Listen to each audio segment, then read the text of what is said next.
దసరా పండుగ నాడు దీపావళి నాడు నరకుడని రాజును ఎదురించలేకనే ఎత్తులతో కృష్ణుడు ఆడజాతికి హాని చెయ్యడని ఆలితో నటించి నరికించే కుజనా కొడుకురా. శ్రీకృష్ణ పరమాత్ముణ్ణి కొజ్జానా కొడుకు అని చెప్పి తిడుతున్న ఈ లంజా కొడుకుని నేను లంజా కొడుకు అనడంలో తప్పుందా? అసలు ఈ లంజా కొడుకులకు ఏడికెళ్ళి వస్తుంది ఈ ధైర్యము?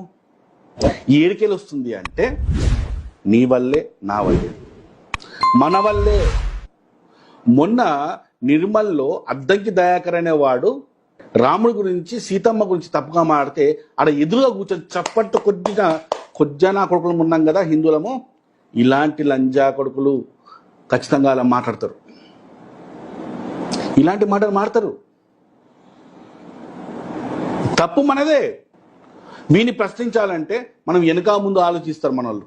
ఎందుకంటే వీడు ఒక దళితుడు, లేకుంటే అంబేద్కరిస్ట్. దళితుడైతే ఏంది, అంబేద్కరిస్ట్ అయితే ఏంది, వాడు ఏది పడితే అది మాట్లాడవచ్చా? వాడికి రాజ్యాంగం చెల్లదా?